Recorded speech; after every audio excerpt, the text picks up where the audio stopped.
उधर देखो। भाटी जी, कैसे ये सुलझेगा मामला? नहीं, अभी भारतीय जनता पार्टी के प्रवक्ता ने कहा कि इसके आंदोलन का चेहरा सोनम वांगचुक जी हैं। जी पे मेरा विशेष ध्यान था कि आज जी लगा रहे हैं सोनम वांगचुक के लिए। वही सोनम वांगचुक 20 दिन तक आमरण अनशन पे बैठे रहे और उन्हें बीजेपी आईटी सेल और बीजेपी के प्रवक्ता और बीजेपी के अंधभक्त चीनी एजेंट बताते रहे। उनसे बातचीत करने तक को सरकार तैयार नहीं थी।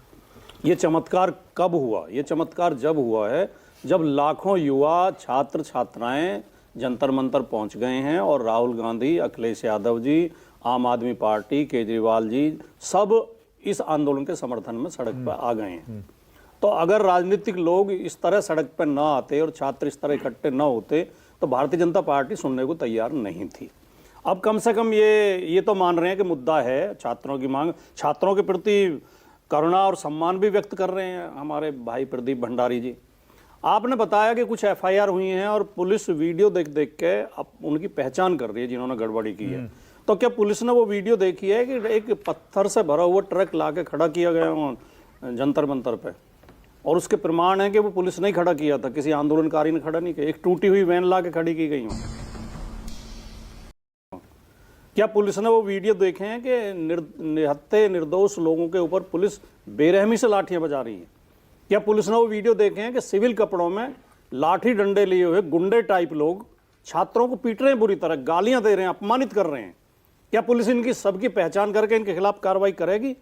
क्या वहां बच्चियों के साथ जो बदसलूकी हुई है, पुलिस वाला पीछे से लाठी ठेल के एक बच्चे को अभद्र तरीके से लाठी लगा रहा है, क्या उस पर शर्म आएगी सत्तारूढ़ पार्टी को और सत्तारूढ़ पार्टी के समर्थकों को और दिल्ली पुलिस को? उस पर कोई कार्रवाई की जाएगी?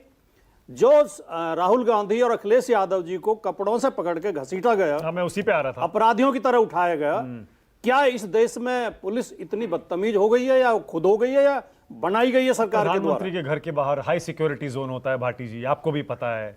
बताइए, आखिरी बार मुझे बताइए, पीएम आवास के बाहर एलओपी और बड़े अभी पता चलेगा नेता कब बैठे थे पर? बताइए। इसका जवाब तो आज राहुल गांधी ने भी दिया, अखिलेश यादव जी ने भी कोई पकड़ा नहीं। भंडारी जी कृपया बीच में मत चिल्लाए करो, आपकी आदत खराब है। भंडारी जी कृपया हमारी बात होने दें। पर हाई सिक्योरिटी को प्रधानमंत्री जी के कार्यालय के बाहर, प्रधानमंत्री जी के रेजिडेंस के बाहर अगर आप बैठेंगे तो आपको हिंदुस्तान के इतिहास में कभी नहीं हुआ है। आपने जानबूझकर ये करने का प्रयास किया। छात्रों की बात नहीं कर रहे, पीड़ा से कहना पड़ रहा है। अभी अगर आप छात्रों की बात कर रहे हैं, प्रदीप एक सेकंड, एक सेकंड, 1 सेकंड, अभी शांतनु भी नहीं बोले, प्लीज प्लीज, मैं 1 सेकंड इसके बाद आ रहा हूं। हाँ भाटी, बताइए अब जरा। टीवी डिबेट्स में जो रवैया बीजेपी के प्रवक्ताओं का होता है वही रवैया देश की सरकार का है। विपक्ष के प्रवक्ताओं को बोलने नहीं देते हैं, बीच में चिल्लाने लगते हैं, उनकी आवाज दबाने लगते हैं, उनके साथ दुर्व्यवहार करने लगते हैं, बदतमीजी करने लगते हैं। वही काम सरकार कर रही है आंदोलनकारियों के साथ। बताइए, पीएम के घर के बाहर बैठने की क्या जरूरत है? नहीं, देखिए सुनिए, और दूसरे सवाल का जवाब भी दीजिए। क्या राहुल गांधी ने इस मुद्दे को हाईजैक कर लिया? क्या जब अनुराग ढांडा कह रहे हैं, संजय सिंह कह रहे हैं, आम आदमी पार्टी नाराज है कि आपने अपना अलग धरना शुरू कर दिया, जंतर मंतर पे आप नहीं आए। लेकिन सीजेपी कह रही thank you leader of opposition. देखिए, सीजेपी का ट्वीट है बाकायदा। बोलिए भाटी। इंडिया गठबंधन के सारे दल मिलकर इस आवाज को उठा रहे हैं। कांग्रेस और समाजवादी पार्टी मिलकर इस आवाज को उठा रहे हैं। राहुल गांधी और अखिलेश यादव जी मिलकर इस आवाज को उठा रहे हैं। हमें इस बात की कोई चिंता नहीं है कि कोई ये कहे कि राहुल गांधी ने हाईजैक कर लिया है। राजनीतिक लोगों को इस मुद्दे पर उतरना ही चाहिए। लेकिन मैं कहना ये चाहता हूं कि जो सरकार का रवैया होना चाहिए, सरकार को जो संवेदनशीलता दिखानी चाहिए, वो नहीं दिखाई गई है। बजाय समस्या को हल करने के जो इनका जाना पहचाना फार्मूला हर आंदोलन के प्रति, ये विदेशी हाथ बता देंगे, आतंकवादी संगठनों का हाथ बता देंगे। घर के बाहर तो नहीं बैठना चाहिए ना भाटी? अब उस पर आता हूं मैं। जब सरकार और संसद आवाज नहीं सुनते हैं, समस्या का समाधान नहीं करते हैं, तो यही तरीका रह जाता है आंदोलन का। पीएम के हाउस के बाहर बैठे तो आज पूरे देश में आवाज है। आपने अभी कहा कि बाकी राज्यों में तो फैल चुका, पूरे देश में, पटना में भी लाठी चली है और जगह जगह राज्यों में प्रदर्शन हुए हैं। ये प्रदर्शन तो फैलेगा, अभी और ज्यादा फैलेगा। शांतनु, और ये बिना समस्या के समाधान बताइए कैसे सुलझेगा, कैसे ये? मानक, मैं इसको इस तरह से देखता हूं कि पिछले कई संसद सत्रों के पहले हमने देखा है, कभी तो कुछ हिंडनबर्ग रिपोर्ट, कभी पेगासस, तो विपक्ष एक मुद्दे की तलाश में रहता है जब भी उसे लगता है कि बड़ा कोई विधेयक पास होने वाला है। और हमें पता है कि अभी वुमेन रिजर्वेशन बिल, परिसीमन की बात आ रही है, तो वो कुछ मुद्दा लेके आते हैं कि उसके उस मुद्दे को अटैक नहीं कर पाते हैं तो कैमोफ्लेज करते हैं। पिछले करीब 1 महीने में 3 मुद्दे बड़े उठे। समाजवादी पार्टी ने राम मंदिर का मुद्दा उठाया, वो फुस हो गया क्योंकि योगी आदित्यनाथ ने ताबड़तोड़ एफआईआर कर दी। ये दोगला आदमी है, हम इसकी बात पर भरोसा नहीं कर सकते। फिर आम आदमी पार्टी ने इसको सपोर्ट करा, सीजेपी को सपोर्ट करा। हमने सबके इनके लिंक्स बताए सीजेपी के लोगों के। और कांग्रेस मुझे मुद्दा विहीन दिखी पिछले 1 महीने में, तो उन्होंने थोड़ा बहुत E20 एथेनॉल का इशू उठाया। अब देखिए, जब वो मुद्दा उधर से चला गया राम मंदिर वाला, वो तो मुद्दा ही सॉल्व हो गया। फिर जब इधर आते हैं तो इधर कोई लोग आ रहे हैं, कोई लोग नहीं आ रहे हैं वहां पे। अब आपको देखना है कि ये आंदोलन ऑनेस्ट है क्या। ऑनेस्ट की मैं 3 पैरामीटर मानता हूं कि वो अपने ट्रू टू द कॉज था, बिल्कुल नहीं। उसमें मेरा लिंग, मेरी मर्जी, 370, अल्लाह का नाम रह जाएगा, सब चला उसमें। अब ये पार्टीसन था क्या? बिल्कुल पार्टीसन था। बैंगलोर में वहां पे कांग्रेस की रैली हुई, रीनीट में बच्चे एग्जाम नहीं दे पाए। दीपके से पूछा क्या हुआ, वो तो जिसकी सरकार है वो बताएगा। अभी सरकार तो वहां पे कांग्रेस की है।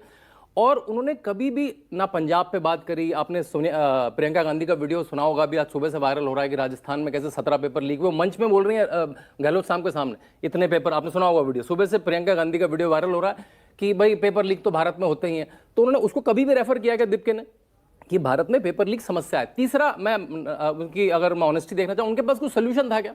भाई वो तो अमेरिका से आए हैं, अमेरिका में CBT पेपर्स होते हैं सारे। आप GRE GMAT लिखते हैं तो सब कंप्यूटर बेस्ड होते हैं। कभी उन्होंने तारीफ करी क्या सरकार की कि सरकार ने 12 लाख लोगों का IIT JEE पिछले 4 साल 6 साल से कंप्लीट CBT कर दिया? कभी उन्होंने तारीफ करी क्या CUT जो सेंट्रल यूनिवर्सिटीज के लिखते हैं 12 लाख लोग, वो कर दिया? UGC नेट 12 लाख लोग लिखते हैं, वो कर दिया? और उन्होंने, धर्मेंद्र प्रधान ने आते ही जब ये मामला हुआ, उन्होंने अपनी मॉरल रिस्पॉन्सिबिलिटी ली, हक दिया और कहा रीनीट बिल्कुल अच्छे से हुआ।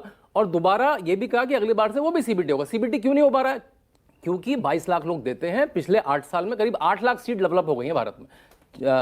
6-7 बड़े बड़े वेंडर है, इसमें TCS भी वेंडर है, बॉम्बे स्टॉक एक्सचेंज की भी कंपनी वेंडर है।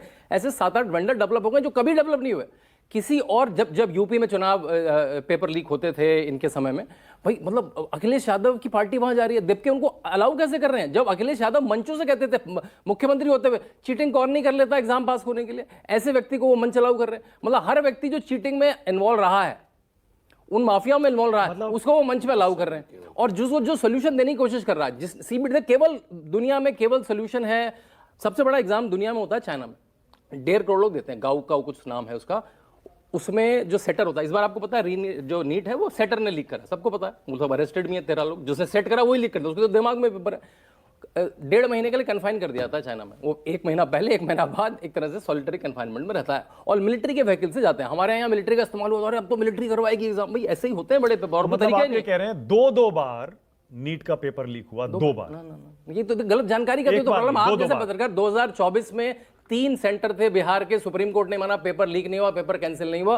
उन 3 पेपर का जो आउटकम है वो इनवैलिडेट किया गया। इस बार केवल उसको रीनीट करना। ठीक है, पर फिर हुआ ना? बिल्कुल हुआ, बिल्कुल हुआ। इस बार मान लिया। और उसका केवल सोल्यूशन CBT है। इसमें से सोल्यूशन कोई नहीं बोल रहा। सोल्यूशन ठीक है, सोल्यूशन पाना पड़ेगा। आपने सोल्यूशन से बात, सोल्यूशन की बात कर रहा हूं। अभी तक मैंने CBT वर्ड नहीं सुना। मैंने आप मुझे, अरे एक सुन तो लीजिए, मैं कह रहा हूं यानी कि जिसके शिक्षा मंत्री रहते ये सब हुआ, उसको कोई जवाबदेही, कोई अकाउंटेबिलिटी, उन्होंने सबसे पहले प्रेस कॉन्फ्रेंस नहीं करी, कोई सजा, कुछ नहीं होना चाहिए। देखिए, अगर आप ऐसे सजाएं देने लगेंगे तो एक एक्सीडेंट होगा, एक मंत्री गया, एक काम होगा, एक मंत्री गया, तो सरकार नहीं चल पाएगी। आप देखें क्या वो सोल्यूशन पे जा रहा है क्या? वो सोल्यूशन पे जा रहा है क्या? मुझे याद है जब मैंने इंजीनियरिंग का टेस्ट दिया था तो 15 एग्जाम देने पड़ते थे। अभी बता है भाई, क्योंकि तमिलनाडु का अलग एग्जाम था, चंडीगढ़ का अलग एग्जाम था, कोई सेंटर होते नहीं थे। अब क्योंकि सारे एग्जाम सेंट्रलाइज हो गए तो एग्जाम देना बड़ा आसान हो गया। आदमी एक फॉर्म भरता है, एक काउंसलिंग होती है, उसको सारे पूरा मानसून सेशन अगर ऐसे निकल गया तो देखो इतने निकले हैं। यही उनका तरीका होता है कि एक पेगासस लेके आओ, एक हिंडनबर्ग लेके आओ, पूरा मानसून अश्विनी दुबे करो। ये तरीका ही है उनका। विनोद जल्दी से, हाँ अश्विनी दुबे को लाइए। एक थानेदार के इलाके में कोई गंभीर अपराध हो जाता, मान लीजिए मर्डर, ये रेप हो जाए और मर्डर हो जाए, जैसे कि वो हुआ था निर्भया वाला, उस थानेदार को हटाया जाता नहीं हटाया जाता है? ये चाहते हैं कि वो तो उसकी जिम्मेदारी, वो तो नहीं करता है रेप। लेकिन ये मापक होता तो अखिलेश यादव को दिन में 3 बार इस्तीफा देना पड़ता जब वो मुख्यमंत्री थे। उनके समय में जो होता था। शांतनु जी देखो, ये मैंने नहीं बोला ना, वो बोले तो आपने नहीं बोला, वो बीच में मैं कह रहा हूँ छोड़ा तो बोले। देखिए, एक रिस्पॉन्सिबिलिटी फिक्स हो जाती है, हमेशा रहा है। कोई ऐसा मेरी चाहे धर्मेंद्र प्रधान जी ने खुद कहा कि मैं ये बात जिम्मेदारी लेता गहलोत जी हूं। के लिए बोल दीजिए ना एक बार। गहलोत नहीं, गहलोत जी भी देते, आपने आंदोलन किया था क्या? ट्वीट किया कभी? आपने आंदोलन किया? आंदोलन का वेट करेंगे? नहीं, वेट अरे प्रियंका गांधी मन से कह रही हैं। आप आपने कभी ट्वीट करा? गहलोत जी, ये डबल स्टैंडर्ड डबल स्टैंडर्ड नहीं, नेहरू जी का इस्तीफा करवा दो। मैं नेहरू जी करवा दो अभी की बात है। पंजाब में कल पेपर लीक हुआ फार्मेसी का। आप करो ना, एक बार ट्वीट तो कर दीजिए। मैं कर दूंगा ट्वीट। देखिए मेरे कहने पे भगवान मान इस्तीफा दे, मैं अभी कह रहा हूँ ट्वीट छोड़ो, मैं कह तो रहा हूँ पेपर लीक के खिलाफ जिम्मेदारी मैं तो कह रहा बोला ना। देखिए 40 मिनट से नहीं बोला आपने। मैं शांत हूँ। ये पार्टीशन होता है, ये पार्टीशन होता है कि एक आदमी को अटैक करूंगा, मैं सेलेक्टिव नहीं हूं, मैं सेलेक्टिव नहीं हूं। मैं तो कहता हूं इस्तीफा दे वहां के शिक्षा मंत्री, बिल्कुल दें इस्तीफा। चलिए अभी कह रहा हूं, देखिए आप ट्वीट की बात कर रहे हैं। मुझे इस बात का गर्व है कि मैं डिबेट को यहां तक ले आया। नहीं, गर्व वाली बात नहीं। सवाल ये जो है फ्लैश पॉइंट को वो करने का है कि पंजाब में क्या हुआ, वहां के पंजाब में मांगो ना इस्तीफा। आपकी पार्टी मांग रही है इस्तीफा, वहां क्यों नहीं आप धरना दे रहे चंडीगढ़ पार्टी को मांगने से में? छोड़िए जैसे ना। यहाँ कांग्रेस है, अगर स्टैंडर्ड सेम है तो सीजेपी में आप भी पकी पकाई खाना चाहते हैं, मान कर इस्तीफा मांगिए ना। मैं तो मांग रहा हूं, आपने मांगा इस्तीफा। चलिए पोस्टर हम दोनों चलते हैं अभी लगाते हैं वहीं पे प्रोटेस्ट अश्विनी दुबे, अब अश्विनी दुबे, अब जरा सबकी अश्विनी जी जल्दी से, अश्विनी जरा जल्दी से। खाली टीवी मांगे क्या होता है? आप okay, Vinod ji, political party Vinod ji अब थोड़ा सा मांगे इस्तीफा। थोड़ा सा मैं साथ में हूं, मैं समर्थन करूंगा ट्वीट।